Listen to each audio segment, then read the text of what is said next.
they give you a clapper bit? Yeah. Looks like a. It's a temporary. Temporary. Yes, you get a pencil matching. Yeah, Brown. I think it's actually in my desk. No issue spelling this. Some people are not so easy. Yes. I know. Well, usually it's because you're Usually, testifying. yeah, I'm doing, yeah, my thing here, so. trying something different today.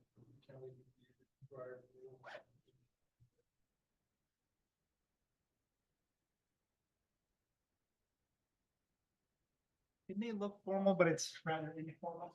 I've been to these a few times. Okay. so I'm actually a little bit of a wolf since she's so money. Okay. Sorry to make you sold out. Stood up here at a different. It's just fine. Okay. So you've been down there, you know. Been to a ton of them, just not on this side yet, so. It's totally different. Yeah, totally. So there's a remote chance that I might have to leave early, so I'll be as graceful as I can. Thank you. Can't get part of it. Thank you.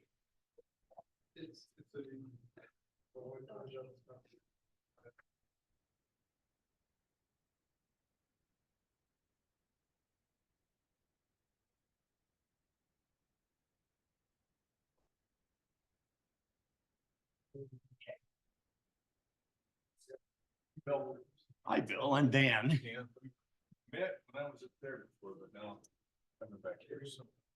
It's good to meet you, and hopefully I won't make you mad on anything. Are you I on, say. are you on the planning commission? New guy. Oh, well, welcome aboard. Yeah. Thank you. Yes, if we're on the other side of the fence, then there shouldn't be any conflict at all. Yeah, okay, exactly. Is that your seat? It was.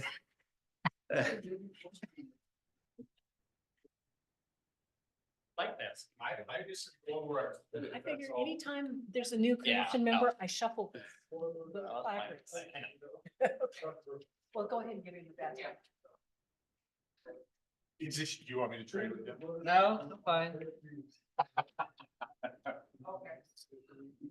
I work to the right anyway, so I mean, it's shuffled the last 3 meetings anyway, so. I don't know if anybody ever told you their points.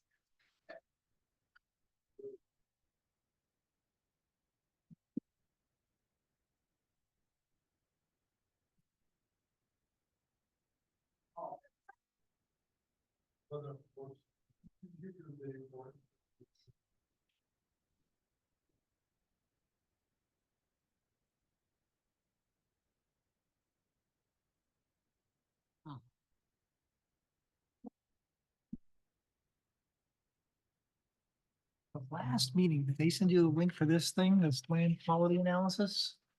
did not. This Yes. was kind of an ongoing I've heard about that. long-term vision of what the city's got. There is a link. Susan sent it to you. It's 120 pages. They might have a hard copy of it. And maybe she hasn't, I just haven't seen it yet, so. We're probably gonna be using this apparently for next, on and off for next few meetings because there's a lot in here. And this is online public or is it just a private? I honestly don't know. She just sent me a link to the site. Company who printed, who made it. Beware of the wolf in sheep's clothing. It's good to see you. Good, yourself? Good. Congratulations. Huh? Yeah. Sure, so. Guess I've lived in Cheney long enough now, so 13 years, I don't know if that counts.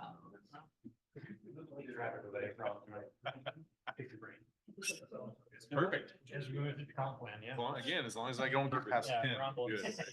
The other side. Sit on the other side. Okay, Yeah. now don't confuse me like that. I guess this side of the face. Biggest thing in here It's was nice the, over here, use except of we the land, can't the see city- either screen well. Yeah. the land That's kind of empty lots and vacant lots. They're trying to figure out they can maximize putting more Infill. density. Okay. Little piece in there about the swimming pool that they're building. Okay. Over by the high school. And last meeting, they mentioned a roundabout going in, that's Yep. in Sixth. Sure you've heard So about I have that? a question if you have a minute. So that's where I told you I was a consultant, I wrote the grant. I asked about a color copy of the, There you go. So and you- did that ever happen? All right, you're caught up. I assume there was a good reason. Well, and I need to look through that because I've heard a lot about that. I There's have a that lot problem. of No statistical worries. data in there. You- Okay, I finished printing it off in black and white. Are we gonna talk about this tonight? Got caught in my we talked black about and it white last printer, time, which I never and use. Then they just moved So- on to some other things. But they basically But said, anyway, this is a I've roadmap got for everything. the It's, midterm, I so just can't I read guess some of the we're gonna graphs. reference this quite a bit. Okay. That would be most helpful. What was the punchline? I hate to pontificate about things that I haven't Oh. seen. But primarily, they want to optimize multi-units. No, that's okay. I just wondered. They do, meaning the consultant or the city's position? I drop a lot of balls here lately. It was the consultant's position, and I guess the city is trying to decide. One, the multifamily units, how much density should any of it be? I have a Well, timer. some of, like the multi-units, right? It's you could get 6:20. 4 foot, 2 foot, Our life changes. But should any of it be growing? But, no. Yeah, okay. There's, Disadvantaged, there's some disadvantaged. heartburn to that, so. It doesn't Here's start some till of that. 6:30, I don't think. No. But I have no dog in There's this a fight. homeowner in this city who would want to hear that. Yeah. I don't think anybody. No, we just ways with that. Yeah. We're good. So that's the fun. Well, It was a great game. It was good. Some interesting data. Yeah, Iowa came out yeah, fast. I'd love to look at it. Got up 10. Age, income, like- education. like, South Carolina needed a wake up call when they got it. SCJ, and all of a sudden they SCJ, they're Turned it on. Plain County analysis update. There it is. Are these for our benefits then too? They're out here that when we talk, so we can. They do. Got it. Okay. Yeah. We don't want to No, bad it's- mouth South Carolina in here. No, we're talking positive. I'm a Gamecock, okay? Well, they won a big game yesterday. They're Yeah, I winning. know.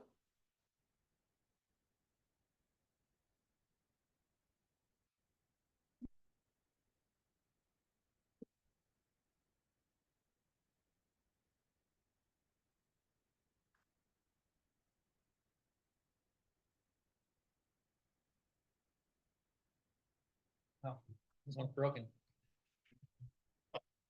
The new guy's a jerk. Who appointed you?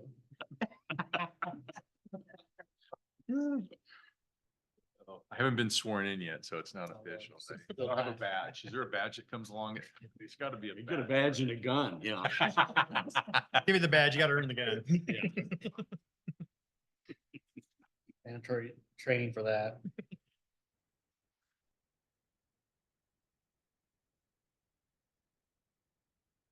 They haven't given Vera Lynn Conrad the badge and a gun yet. have Actually, they? she has, Is she has a that in the badge. works? She has a badge. Yeah. But not a gun. He has badge, but not a gun. Okay.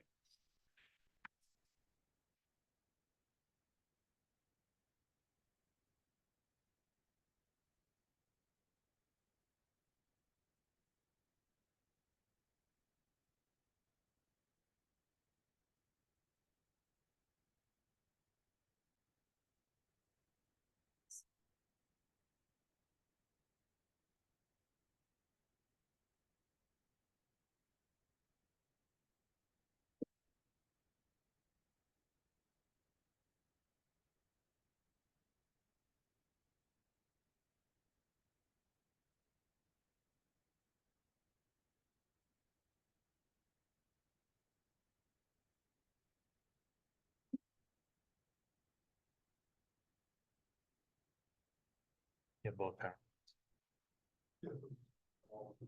Okay.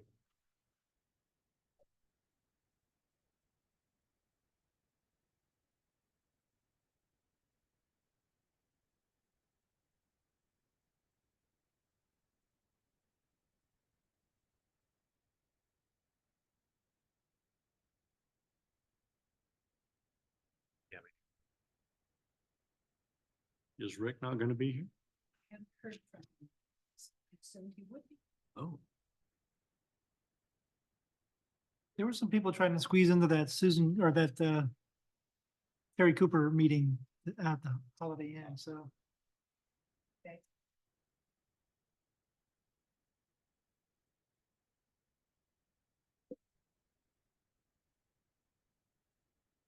Yeah, form with that one. Sir Vice Chair, I'll start. I knew you were gonna say.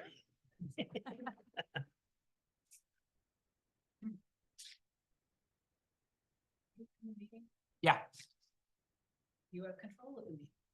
you can have control of me. I don't want control of the meeting, but there are windows that are so small that I can't read what they're saying. And I can't tell if there are any people trying to attend via Zoom. Well, hang on. Tasha is attending via Zoom. She is. She is. Yes, I'm here. Because I can't get the buttons here. Okay. Yeah, so Tasha's the only person attending via Zoom.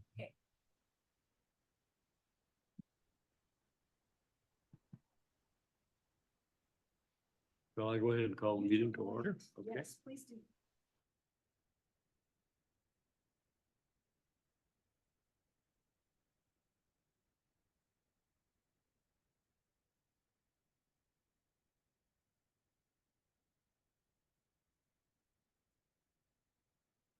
This meeting, for Monday, April 8th, 2024 will come to order, Cheney Planning Commission. Let's go through the agenda first. Is this said it was going to be a public meeting, but is that? I don't see any public. It is supposed to be. Oh, okay, just wondered. Okay, introductions. Do we have anybody here from outside the pack? You, sir, who are you? Oh, okay, that's good. All right, citizen participation. We have none, right?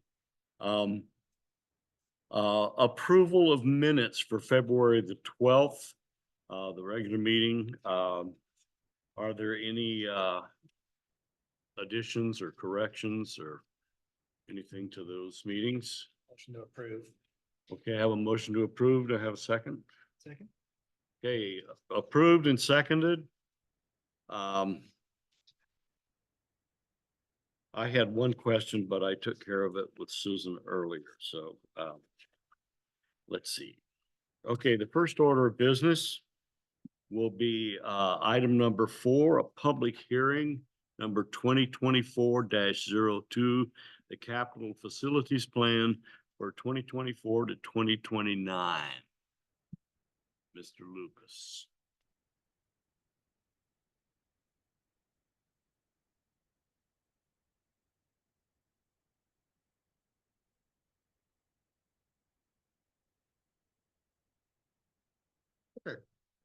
Good evening tonight, everybody.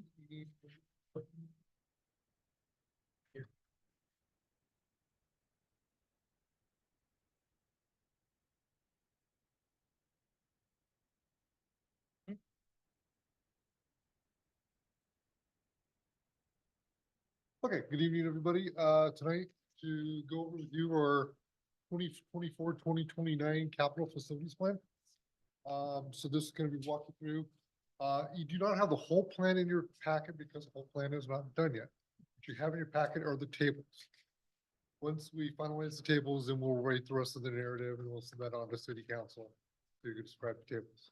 So what you have in your package tonight are just the tables for the next 6-year window horizon for each of the departments and divisions. As far as what we see in terms of capital facilities that we're gonna be doing.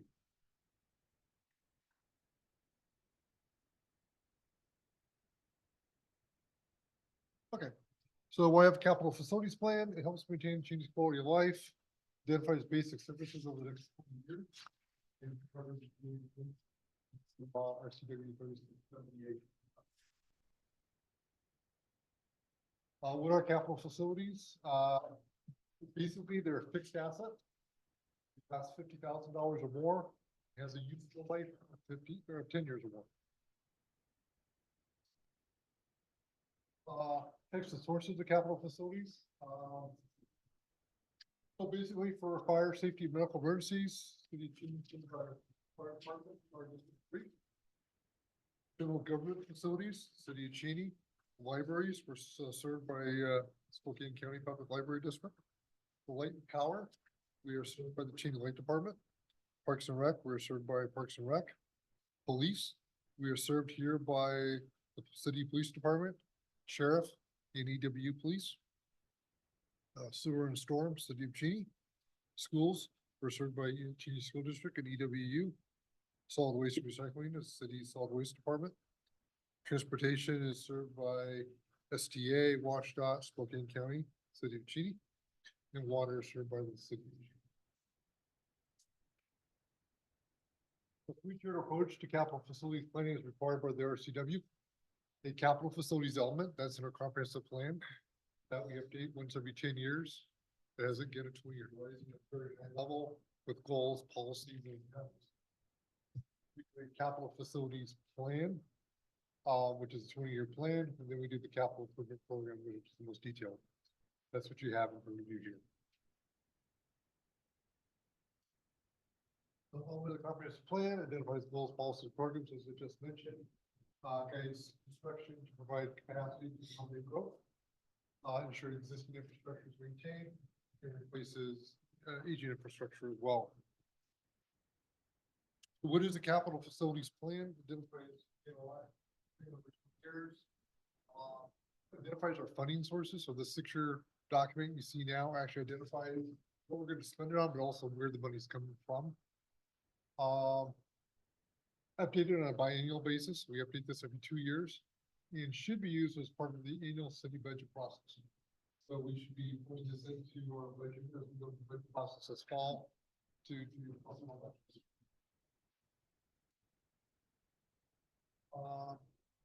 capital improvement program identifies particular programs such as transportation, water, etc. Then 6 years funded and unfunded programs. We do have some things in our plans that are not subject to concurrency. We do have some that is subject to concurrency. Concurrency is basically stuff that you have to provide as things grow. So it's basically tethered together. The stuff that is not tethered is square footage libraries per capita. Suggested recommendation is 0.6 square feet per person. Just to grow your library based upon the population, parks and open space. City Hall, one square foot per capita. Community building, 1.8. Police and fire, they're on square foot per capita on a daily basis. These are best practices out there, industry standards are just what the size of space you need to have to support the services based upon the population of the community. So this is going to vary community to community across the country, depending on your needs as a community. Each community has unique and specific needs. There are things that are subject to concurrency. That is voltage level plus or minus 3%. So as the city grows, we have to provide power. We need to keep that in mind. Public transit, that's adopted by STA's board. Public schools, again, City of Cheney Cheney Public Schools has their own capital plan for their schools as they grow. So that's when you see the bonds, really yearly, for different capital things, for school sites, school addition, refurbishments, as part of their capital plan. Sanitary sewer, we do our own sanitary sewer capital facilities planning on a 20-year projection, along with the Department of Ecology. So again, as the city grows, there's sewer lines, but also ties into our wastewater treatment plant, and then that's sized accordingly to the amount of effluent we expect on a per household basis. Stormwater, same thing. And then solid waste recycling. Generally, the number is about 0.5 tons per capita. So that's what per person generates, and we use that to again size our fleet of garbage trucks, how we collect services, how we collect residential versus commercial apartments, all that kind of stuff is all built into that plan. Other things is fire emergency. Again, fire service, we try to do 3 or 4 minutes 90% of the time. So again, it depends on the call coming in. Obviously, we have everything from paramedic calls to fire emergencies and so forth. So again, it's calls coming in, goes through the county emergency services system, routed out to us, we go out and take the call. We are, provide secondary service to Spokane County Fire District, so we have mutual aid between us and the fire district and back and forth. So if we're on a call, they'll take a call. If we're on a call, we'll help out, back them up, back and forth. So we have that mutual aid out here in Cheney with Fire District 3. And then we even have additional mutual aid with Fire District 8. Law enforcement, same way, 2 to 15 minutes, time, depending on the type of call. So again, when the call comes in through dispatch, it's prioritized on the type of call. And then, officers are dispatched. Again, if there is additional need for backup, we have agreements with, again, the sheriff will come out and help us out. We have state patrol, we have EW police, they will all give mutual aid, all that kind of stuff, when there's larger issues, so. Transportation. This is for all our roads and intersections, minimal level of service C. So for transportation, we have level of service A through F. A being the best, F is the worst. We have to do at least a C average that's for our intersections and streets all the time. There will be times when some intersections don't do that well during a particular peak time. So if you look at Cheney Spokane Road and First Street at 4 o'clock on a Friday, you may have to sit through a light through one cycle because everybody's trying to get to the store and it's really peak time. But we look at it at an average. As long as those systems are doing well, we're all set. Water, again, we average 339 gallons per day per capita. So it's a lot of water, showers, all that kind of good stuff, irrigation. So again, that's not all the time. But again, we do have our peaks and valleys. Obviously with summer coming up here, we'll be probably talk about irrigation and all that kind of good stuff. Water availability, especially when you may or now have reservoirs online all the time as we're doing reservoir maintenance, so. Purpose of capital facilities improvement plan is to identify future needs. So we're trying to look after the future, at least 6 years on these plans to be sure the needs. And establishing level of service. By definition, we look at capital facilities at 2 different levels. If you have a deficiency, it's preservation or it's accommodating growth. Okay, so we'll go through the different tables here. This is the first one in front of you, which is transportation. These are funded, this is for 2024 through 2029. These are funded through either electrical and natural gas taxes, grants, and traffic impact fees. And different things we have in here include the arterial street overlay program. We have that budgeted out between 1.2 million and 2 million per year. Original street overlay program and the sidewalk replacement program. Again, these are all for preservation and so forth. We'll kind of go through each of these tables here. Then once we've gone through the 10 tables, open up any questions you have. And or if you have any additional questions after this meeting, feel free to direct those to either myself or Todd, and we can kind of answer those questions. After tonight, in tonight's meeting and everything else, what we'll do is we'll run this to Planning Commission next month, or not Planning Commission, City Council next month for adoption. There are 3 different reasons, so we haven't got to that point yet. For water projects, so again, our revenue sources or rate revenues, loans and grants. Projects we're looking at for the next 6 years is the high zone upgrade to our water system, the water main replacement program, North 4th Street, Elm to Oakland, North 5th Street, Elm to Oakland, replace those lines, fire hydrant replacement, and well 4 filtration project. Looking at there. In terms of wastewater collection, in our revenues or through rate revenues, loans and grants. And for wastewater collection, for projects, we're looking at abatement. For I&I, we're looking at the vector combination truck, the Vector, replace a loader, a couple screen replacements, blower makeup system addition, equipment storage building, some pump replacement, things like that. So it is pretty standard. Again, all this stuff is just maintaining our wastewater treatment system. Solid waste projects, again, they are, don't have any funds coming in here on this one here at the moment, but they do have a revenue stream that comes in. We are looking at replacing a forklift and recycling, or expanding our recycling center. We're gonna do those in 2026. For street division, we're looking at, again, our revenues, grants and loans, those are our funding sources. We're looking at replacement of a roller, and 2 pickup trucks, a 1-ton truck and a John Deere loader. So those are things that, again, those last 20, 30 years, they're just ready for replacement. Parks projects, this is a pretty heavy lift on parks because we got a lot of things going on.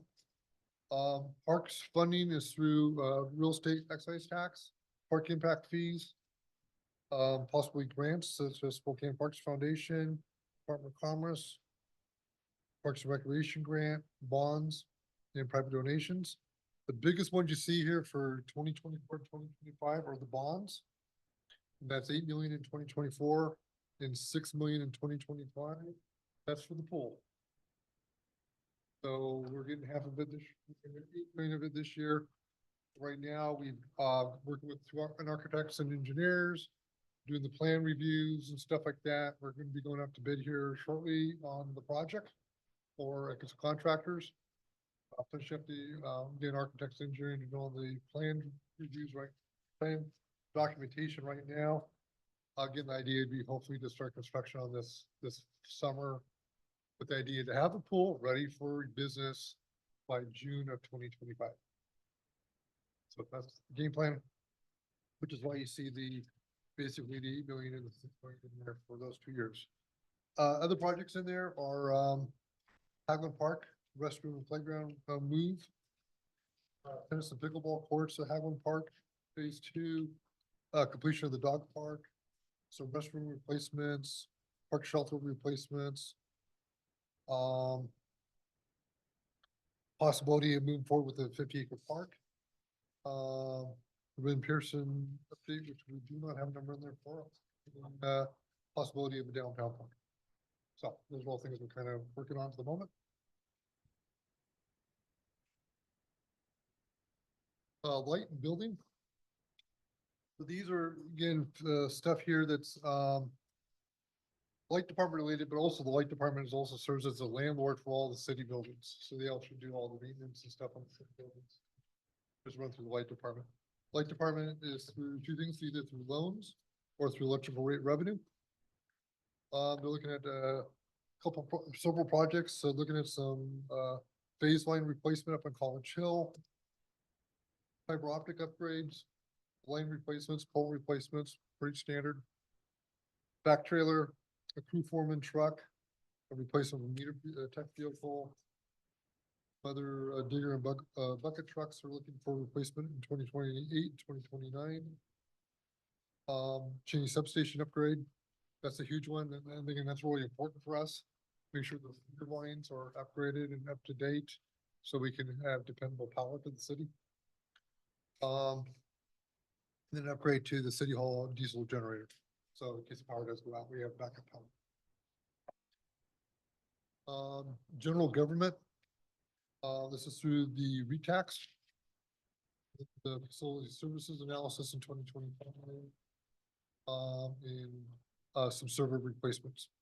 Again, some stuff we have on site through servers, some stuff we have outside the city out in the cloud. So we're kind of migrating from servers for certain things to cloud-based.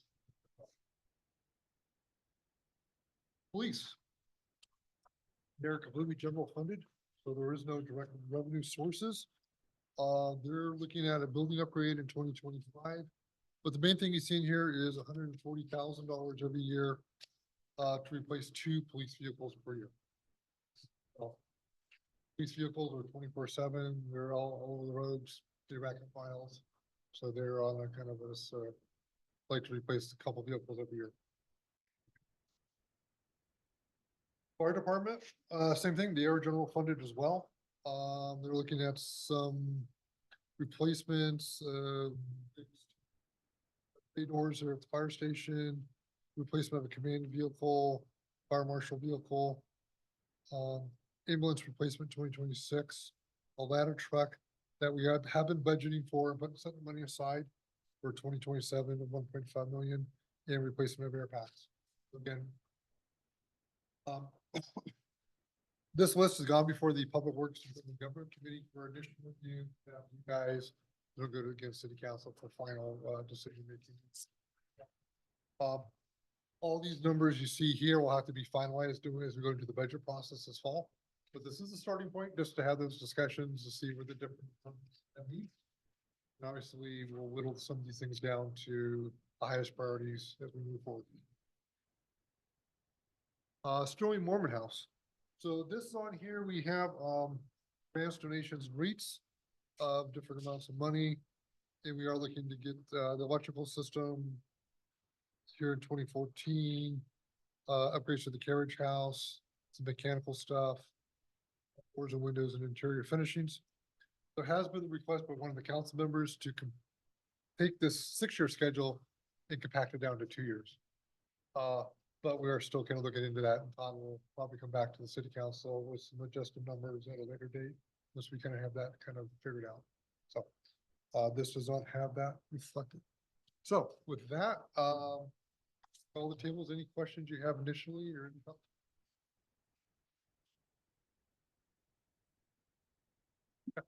I'm kind of curious, and this is being kind of the new guy on the block, how does it work with EWU's needs and their do they have their own capital facility plan, and do they coordinate with you on that, Brett, or how does that work when you got overlapping kind of governances there? They do their own capital facilities planning for, and they have certain systems, like for instance, they have their own water system, but we have an intertie with them. But they do tie into the city sewer system and other things like that. We do coordinate at a high level. So Todd's office and lately was, Sean King before he retires here. Those folks up there, we do coordinate with the facilities department up there to make sure we are talking on some levels. EW police chief and the police chief here at the City of Cheney do communicate. So they do kind of what's going on up there and, but it's done at a high level. How did you have anything? No, I mean, obviously they have their own, I don't think they call it a comprehensive plan. They have their own master plan where they're actually, planning for the future to that end. Sometimes we may cross boundaries, so they may be proposing a project that would, pretty much impact like Washington Street. If we're talking about a new stadium, and that was some of the talk, that's when we get together with EWU and they have these larger projects that could impact, city services or city transportation. Is there a sharing of resources there? I mean, if they're gonna propose something that's an impact, I assume the city looks to get some support on some level and the city just doesn't bear the brunt. Yeah. I mean, this is something that we always kind of share a resource. For example, all of the metering up there is pretty much, well, it used to be meters, but they're the pay on the street. Obviously we own the street, but they collect it and then we split that fee for the parking. Those are types of agreements that we kind of cross barriers. A lot of times there's been many years where we were running our residential street program and they needed a parking lot paved. We would do pretty much, because we get better prices on high volume of asphalt, we do an interlocal and go in and pave some of their projects. So those are the things that we kind of work with. Okay. I'm hearing you say that they shoulder the burden for their. Yes.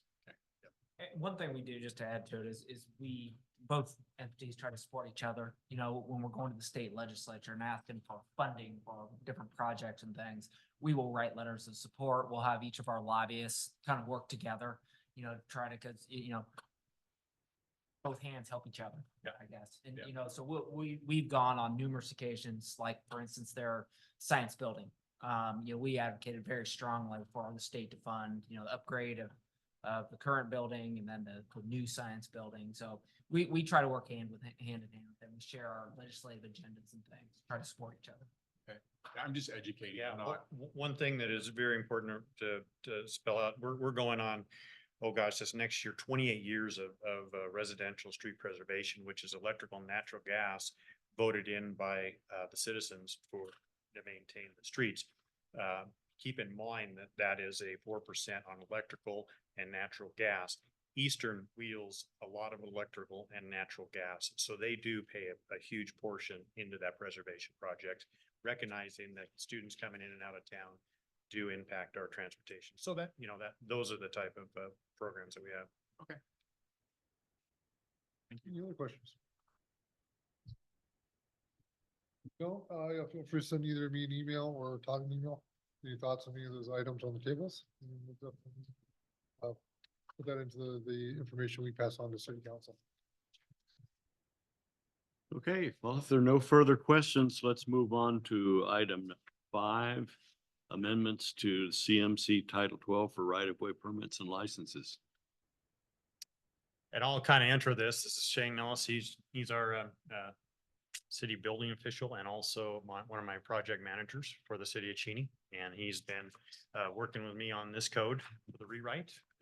And basically what this is an old code we've been meaning to rewrite. And now we're just now presenting this. This was a code that that through the years, we have developed a lot of what we call our standard plans that we've adopted.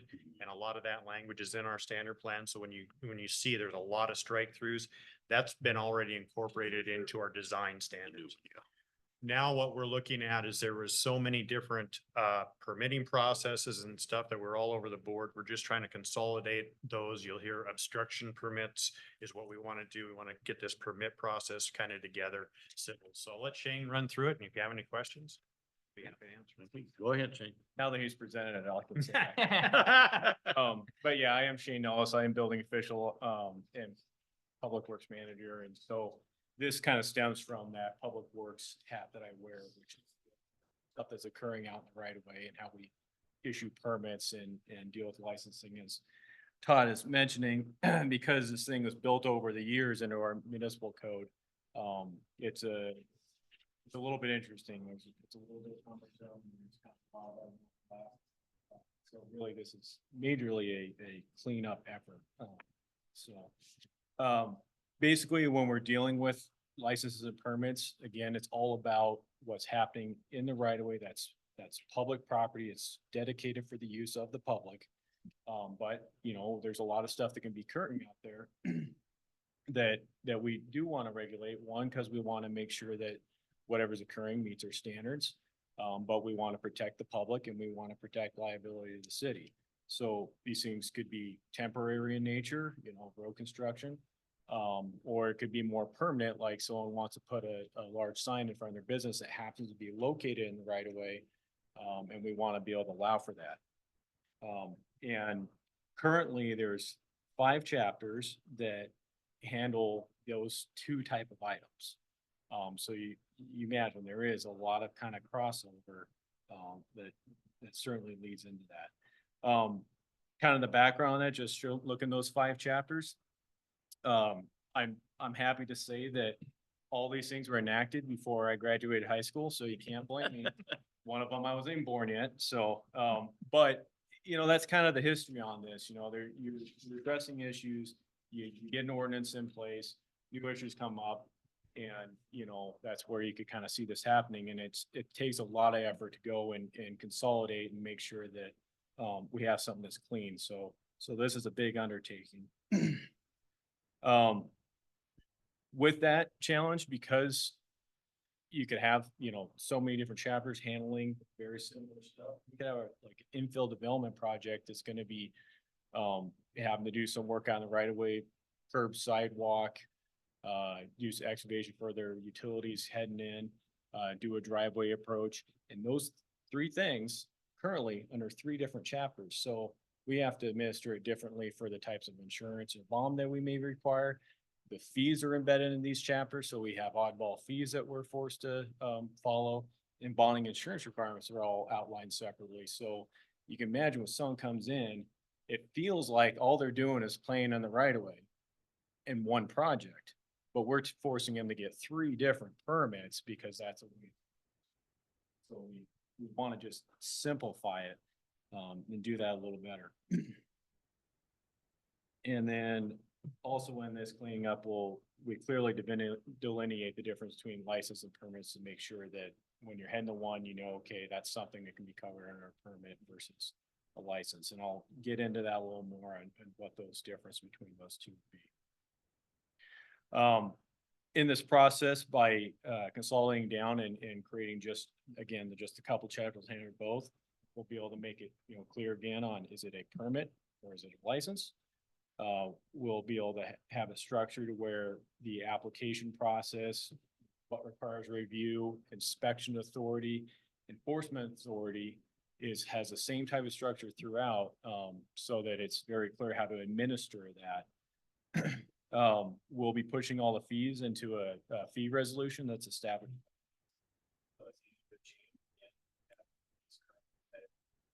Stuck with them, but we can do a simple resolution on an annual basis with council by making this change. Insurance and bond will be updated and consolidated, so instead of having to get different types of insurance amount, we can go to something that's.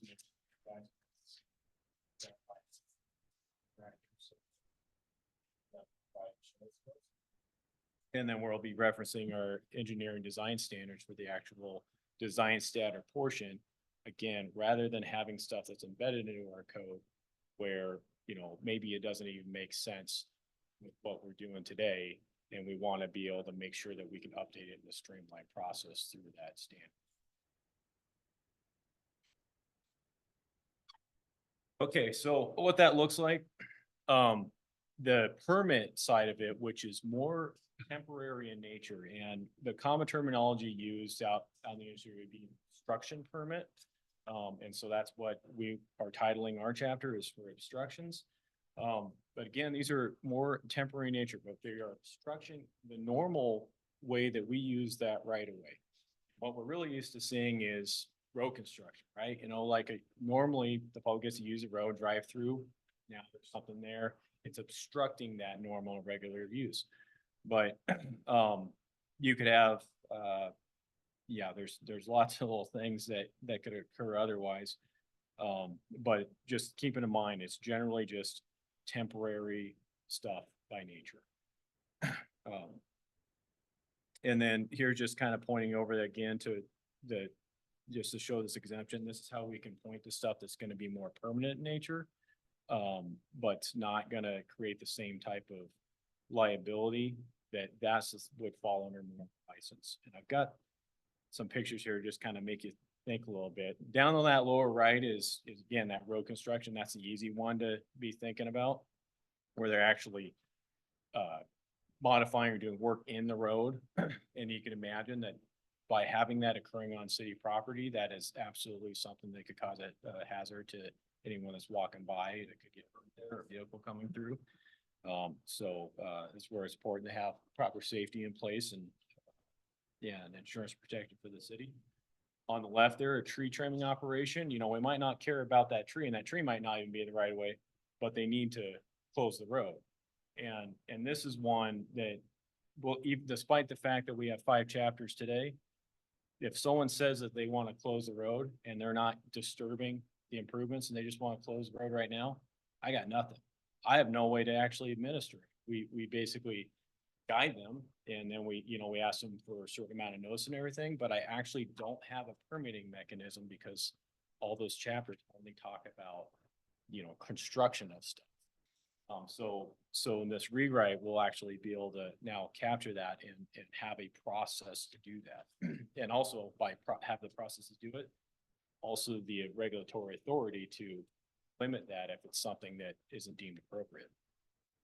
Top right, see this all the time too, same kind of issue. If somebody wants to temporarily put materials out in the street, it's, I tell people, you're not supposed to do that, but I really don't have anything strong to work with other than we don't want to have, mud and debris in the street. So this would give us the ability again to clearly define that as an obstruction, but also if we so choose, we can permit that. So if somebody needs to utilize the street for that purpose, we can have them properly cone it off and actually issue a permit to do that. So licenses are just more permanent in nature, and I'll get into some examples on that. But, well, you can see the list there if you want to go read through it, but we'll talk on the. But these are just generally things that could be structures or uses that just by that right of way on a more permanent basis. And driveway approaches are the weird one of all these items, because driveway approaches are a use that's in nature, right? It's just serving that property. But as far as administering how to build that, it's really more of an obstruction type process. It's a temporary action that actually creates the safety concern, but once it's in place, we just want to make sure we have the ability to essentially revoke license, if that makes sense, if we need to shift it, or eliminate accesses in the future for whatever reason.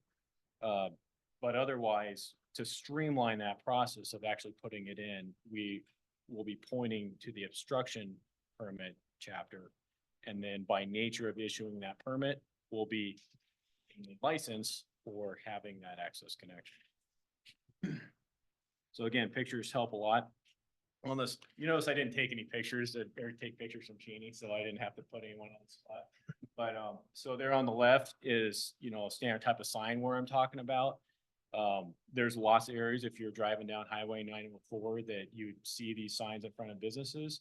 And it might look like it's out of the right of way, but in all reality, the right of way line is far beyond that. And so that sign may actually be. And so that license gives them that permission to essentially kind of like rent that space. And we basically just maintain the insurance as additionally insured for the city, so that if someone careens off the road and hits that or something like that. One on the right here, it's actually got several things going on. But a lot of these downtown areas, and ours is no different, the right of way may actually run right up into the building, and those buildings could be built on the property line. And so when you see these sidewalk cafes, or I don't know, there might be other names for it, but these places we love to go outside and sit in front of buildings, it's more often not actually located in the city right of way. So that's the type of use that, we want to be able to permit it, and we want to be able to make sure we're regulated. So again, if someone gets hurt out there, that we have some protection and yeah, we basically want to be able to support that function. The one you might not really think about is that little awning in the back. I think it's, something market.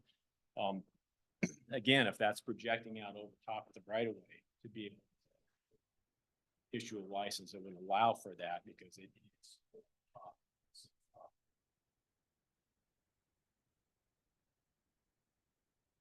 Okay, and then, so I'm gonna get into some of the chapters that basically took a little modification, but otherwise a lot of stuff stays in place. Chapter 12.20 is curbs and sidewalks. So there's stuff in it that needs to stay, and there's stuff that can. This is one of those chapters that has permitting requirements for the construction of curb and sidewalks, but now that'll be located under the obstruction permits. But there's still provisions within this chapter that we want to maintain, because one of its primary functions is to say that if you have new construction or a substantially improved property that actually requires the construction of curb and sidewalk, either because it doesn't exist on that frontage of that parcel, or if it's in a state of disrepair. So that provision isn't touched in these proposed changes. And then also within that, you'd find design standards, but again, the obstruction permits is going to point you to the engineering design standards, so there's no sense in duplicating it.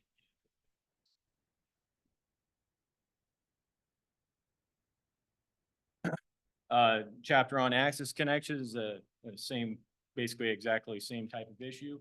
So it's got important things that we need to keep. It references and adopts RCWs and the WACs regarding access connections that are on Highway 904, because that is we do administer those permits, but we have to follow their standards. So we're maintaining those references.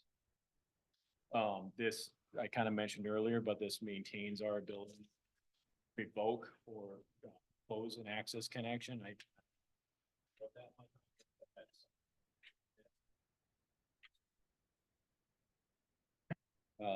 And then this, I also mentioned this, that it brings that into obstruction permit, so we can just issue that permit and by nature, issue this access connection license.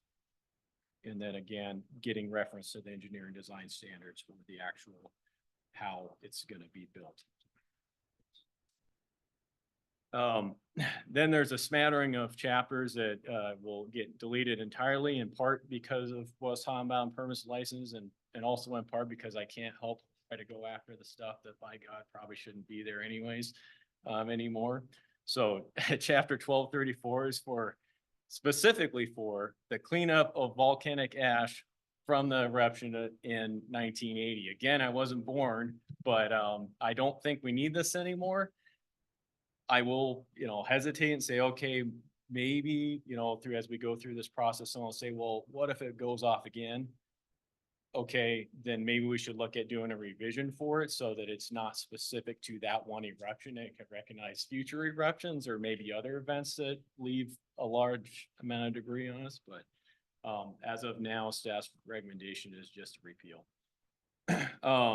The 1236, it's got basically stuff regarding obstructions. Again, just by nature, this is already covered elsewhere. It'll absolutely get covered by our construction permits.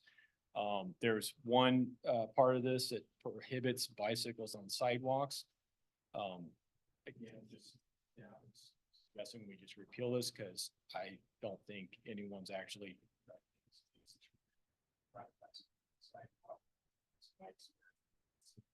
So that's the only one that's, not actually gonna.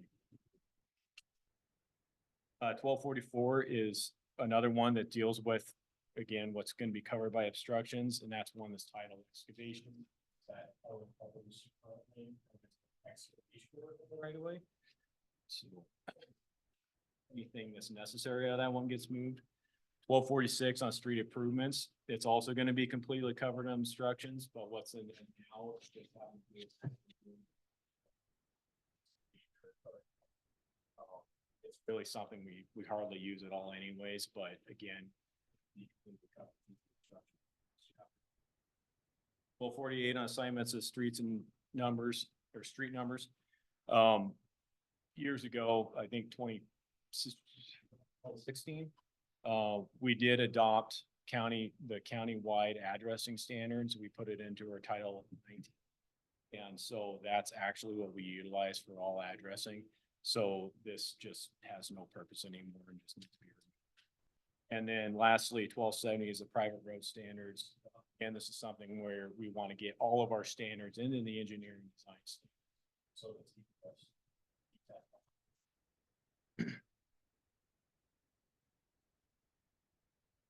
This, yeah, just a little background. We have taken this to Public Works Committee, and obviously we'll be after this. And there is some more work to be done. I talked about fees. We need to start. There's some of these standards that we got to go under engineering design center to make sure that.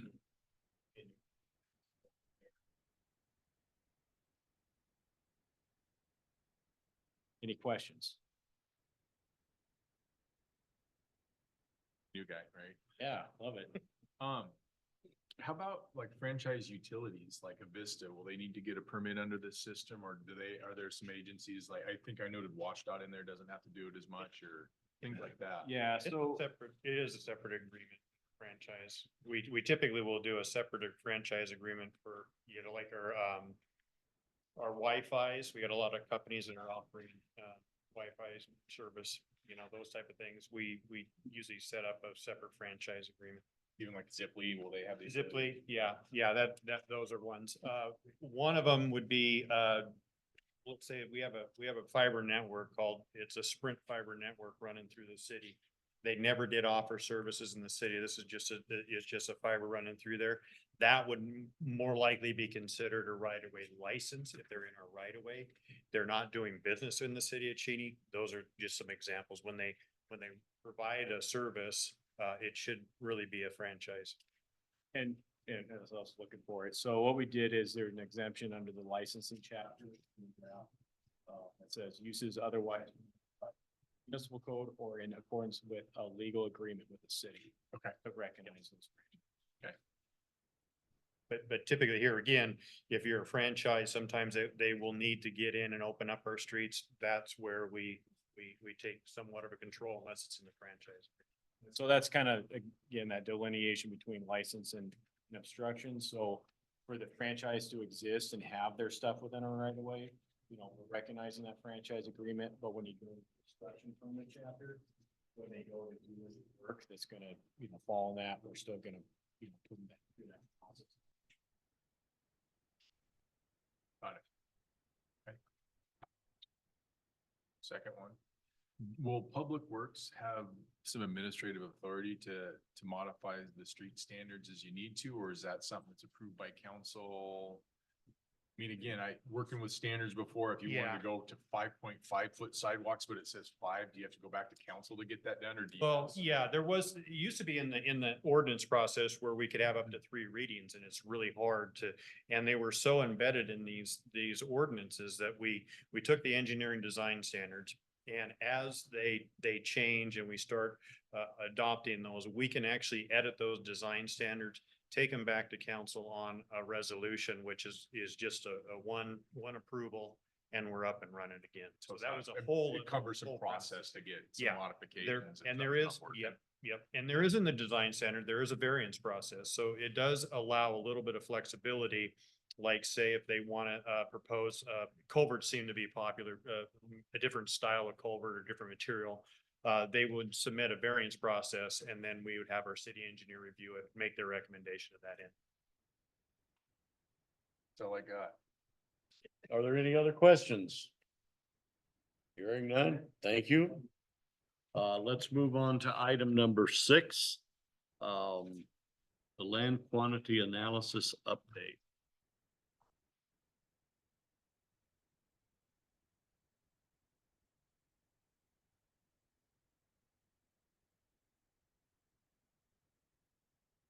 Yeah, just a quick update here. Update on land quantity needs analysis. So back in February, we had our consultant was here, did the joint city council planning commission workshop on the land quantity needs analysis. Well, all the information was valid and good. We did discover we had some issues with our maps in the data. And what we came to recognize was we do not have good data from the county assessor. County assessor has a lot of properties labeled as vacant that are not vacant. And that was, which was used by the consultant to determine vacant lands analysis. So we went through by hand for several hours one day, Sue and I, through our GIS system and went through our land-based classification system and corrected a bunch of those maps, parcel by parcel. And we've then come back out with a better map system and better maps and better data. We are working with the consultant to finalize the report based upon those corrected maps, showing both vacant lands, buildable lands, and partially utilized lands. Now that we have corrected GIS data to make those analyses a lot. So just to give you an update, we'll be meeting Wednesday, Todd and I, to finalize things on that. The upshot is we were probably the first city in the county to be doing this land quantity needs analysis. As other cities and throughout the county start doing this, they're gonna have the same issue of data that's gonna be they're gonna have to really go through that data from the county with a fine tooth comb. Just because the county has about 30,000, 300,000 parcels. They have a lot of parcels. And things are coded in there for assessment purposes and not so much for land utilization. And that's where the challenge is the way they're coded by the assessor for assessment purposes. So you could have a parcel that's 10 acres, and you have a little teeny house in the corner. It's coded as more or less vacant because you have 10 acres or more or less vacant land, you have a house in the corner. This is where they're assessing it for tax assessment purposes to the tax collector, not so much for our needs. So, we just have to do a lot of cleanup and we think we have a much better product now.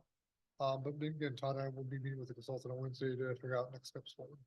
So that's the update on the clean quantity analysis. Once we get a new report from, or updated report, which will probably be next month, we can probably then send out that document that you're talking about, once we have the updated report. So. Stay tuned. Okay. Thank you, Brett. Yes.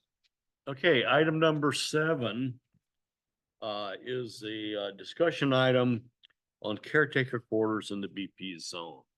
Yeah, so what you have before you is 3 pages with a draft modification to the permitted uses section in our business park and zone. And what we'd like to do, we have a building there now that has an apartment up on the 2nd floor. And what we'd like to do is figure out a way to legalize it. And to allow for somebody to have a business in the business park, but also have a caretaker's quarters upstairs if they're the owner of the business. They temporarily live up there or use. So that's what we have there in the business park now. What we like to do is under the BP zone, under household living. I created a limited use number 7, in the limited use number 7 on page 3.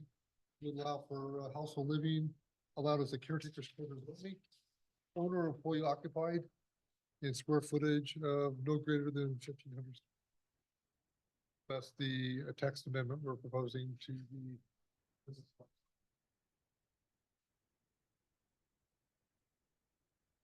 So, this is just we've taken it to Public Works Committee and General Government. They are okay with it. Obviously, there's openings for tightening it up a little bit more in terms of square footage, who's allowed to stay, who's not allowed to stay, that kind of stuff. And then we bring this back to city council. This is a caretaker's quarters allowed in an industrial area, and before the business park was developed, it was all industrial area. So you can kind of see with the, like with the Cheney Funeral Home, they have a caretaker's quarter in the back. So it's right next door anyway. And, we're getting more concerned that maybe owners or employees of owners want to just stay there for security. Like, and that's what we're doing. Yes. Does this take into consideration like water, sewer, those type of services? Yeah, obviously, all that would have to be available in the business park. And then whoever builds something with a caretaker's quarters would have to meet all appropriate building code standards and city codes and all that kind of stuff. Yeah, that'd be assumed.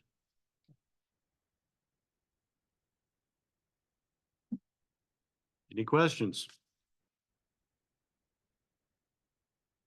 Hearing none, let's move on. Item number 8, commissioner reports. Any of you commissioners want to report? Apparently not. Okay, let's move on to staff reports. Update, for those of you interested in housing, we have a guest speaker coming to Eastern on May 16th, a guy named Joseph Kursky, who is an educational manager, and he's doing a presentation on GIS technologies in housing.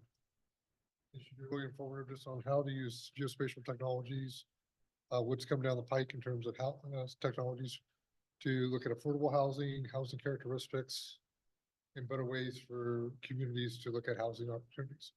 So that'll be up at Eastern, up at Patterson Hall, room 248 on May 16th from 6 to 8 o'clock. So, that's about it. Okay, Cheney Clean Sweep is this Saturday. It's gonna be a really nice weathered day so far. It's probably gonna be the highest of the week, so come out and join us. Starts at 9 o'clock.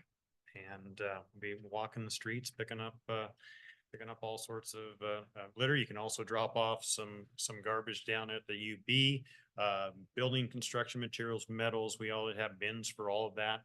Les Schwab will be accepting tires, either rimmed or not rimmed, though they will charge on a rim tire to take it off. But if you just have a straight tire, non-rimmed, they'll take it. There is a pretty much our household hazardous waste runs one day at the recycling facility. So if you have any household hazardous waste, they will be taking that at the recycling center as well.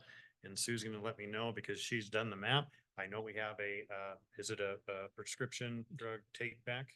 And that is at the At the Weimar parking lot, Weimar Park. Thank you. there's And it- also an electronics recycling area at the recycle center. We don't usually accept electronics, but they will appropriately recycle computers, televisions, old telephones, things of that nature. And Cheney Credit Union is offering the shred truck again. So take all of your stuff that you want shredded. Good, good. Other than that, next week will be large item pickup. So if you still have items that need to be picked up on curbside, you can still give us a call and we'll schedule to pick it up all next week. And just a very, very busy year. Aquatics facility, we're planning to go out actually for bid on this next week. Yep, and with the anticipation to open it towards about mid-May and get it awarded by June sometime. And hopes that we open that up first day of summer, or actually when school's out in 2025. So far, everything is on track. We're just awaiting the bid and the bid openings to see right where we're at. So other than that, it's gonna be a very busy year. Is there any further business? Hearing none, this meeting is adjourned. Thank you.